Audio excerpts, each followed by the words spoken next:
Hello viewers, आप सबका स्वागत है फिनिक्स बे लीगल चैनल में। आज हम बात करेंगे टाइटल सूट के बारे में।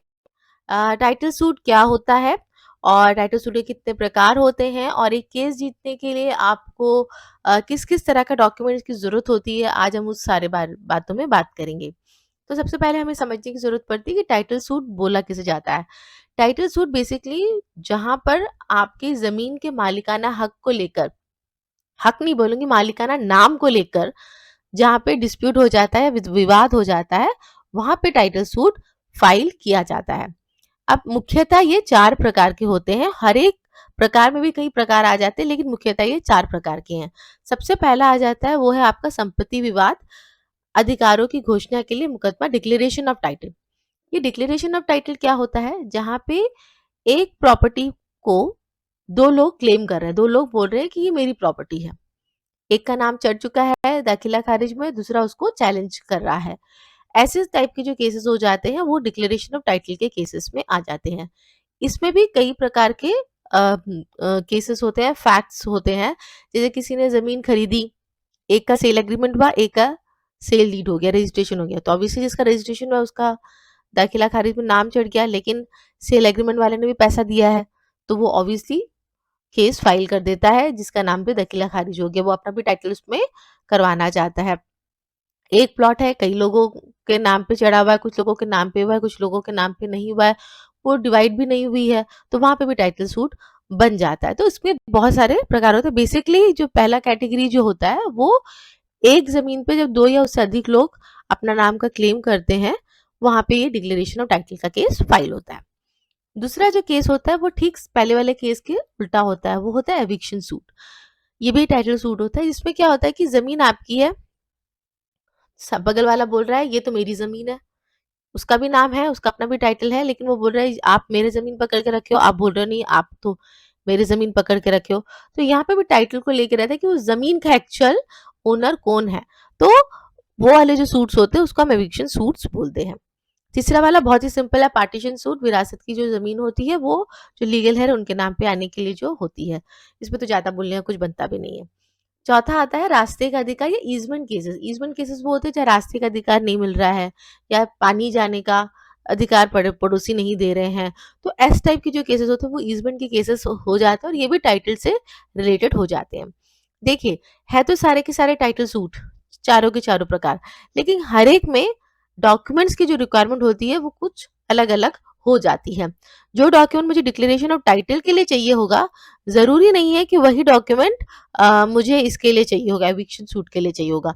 कुछ डॉक्यूमेंट सभी में सेम होते हैं, नो डाउट, लेकिन किसी में कुछ ज्यादा चाहिए होगा, किसी में कुछ कम होगा। तो हम एक एक देखेंगे कि डिक्लेरेशन ऑफ टाइटल के लिए आपको क्या क्या डॉक्यूमेंट चाहिए, एविक्शन सूट में क्या क्या चाहिए होगा, पार्टीशन सूट में क्या डॉक्यूमेंट चाहिए होगा, या ईजमेंट के अगर केसेस है तो उसमें आपको क्या डॉक्यूमेंट्स होगा। क्योंकि कभी कभी क्या होता है, टाइटल सूट में एक या दो बातें मिलके भी आ जाती हैं। चलिए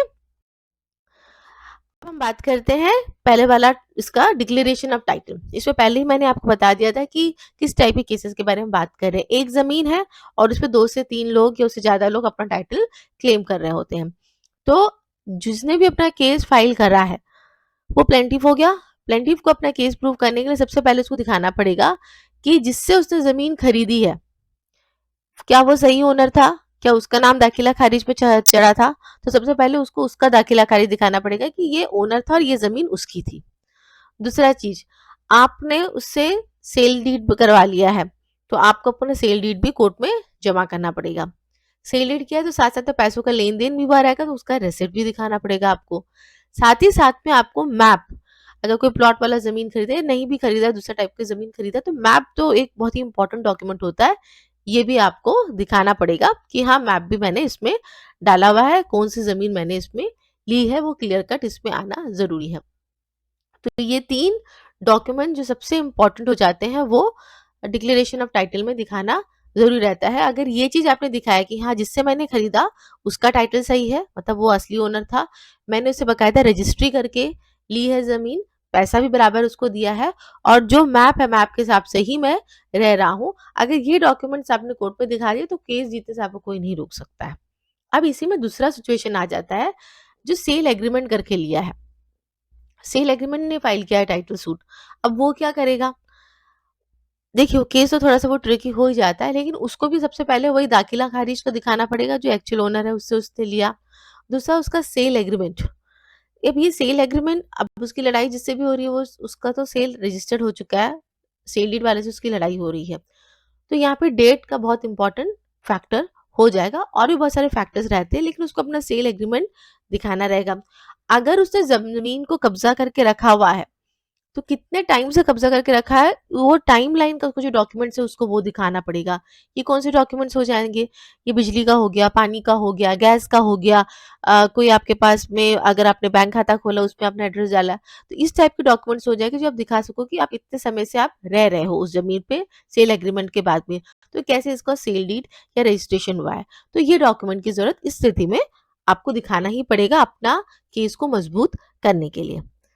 अब हम बात करते हैं दूसरे टाइप के केसेस की। वो है आपका एविक्शन सूट। एविक्शन सूट जो टाइटल सूट जो पहले वाला जो कैटेगरी था डिक्लेरेशन ऑफ टाइटल का, उसका ठीक उल्टा हो जाता है।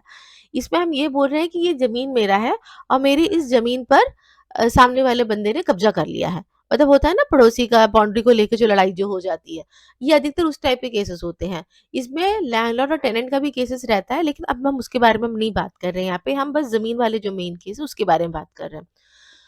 इसमें भी पहला तो आपको दाखिला खारिज दिखाना पड़ेगा कि आपका नाम से म्यूटेशन हुआ है ज़मीन का, आपके पास रिकॉर्ड ऑफ राइट्स है ज़मीन का, आपके पास में मैप है ज़मीन का, और ये मैप ही बहुत इंपॉर्टेंट रोल इसमें प्ले करता है। मैप ही बताएगा कि आपने जो ज़मीन पकड़ा है या आपकी जो बाउंड्री जितना तक ही है, वो मैप आपका क्लैरिफाई करेगा। सामने वाला बंदा बोल रहा है कि वो जो ज़मीन है वो उसकी है। अब ऑब्वियसली ये बात आप जब शुरुआत हुई होगी, जब वो ज़मीन आपका पकड़ रहा था होगा या बाउंड्री डाल रहा था, तो आप तहसीलदार ऑफिस में गए होंगे। तहसीलदार ऑफिस के का जो भी डॉक्यूमेंट आपको मिलता है, वो बहुत ही इम्पोर्टेंट डॉक्यूमेंट्स हो जाते हैं जो आपका केस जिता सकता है या आपका केस हरा भी सकता है। तो मेन डॉक्यूमेंट जो तहसीलदार ऑफिस के केसेस का रहता है वो ये होता है कि वहाँ पे भी एक इंक्वायरी होती है। पटवारी जाता है, ज़मीन को नापता है और अपना एक मैप बना के बताता है कि बगल वाले ने अगर ज़मीन पकड़ी भी है तो कितना पकड़ा है। 10 मीटर्स पकड़ा है, 15 मीटर्स पकड़ा है, वो एक पर्टिकुलर मैप बनाकर वो देता है। और ये मैप आपको अपने केस में, अगर आपने एविक्शन सूट फाइल किया है बाउंड्री को लेकर, तो ज़रूर ही ज़रूर आपको फाइल करना चाहिए, क्योंकि ये एक इकलौता डॉक्यूमेंट ऐसा होगा जो आपको केस आपको जिताने में, मतलब मैं बोलूँ 99% आपको हेल्प कर सकता है। तो ये आपको डालना पड़ता है एविक्शन सूट में। इसके बाद करेंगे हम पार्टीशन सूट के बारे में। पार्टीशन सूट में बहुत ही सिंपल डॉक्यूमेंट्स है। आपको अपना लीगल एंड सर्टिफिकेट लगाना पड़ेगा।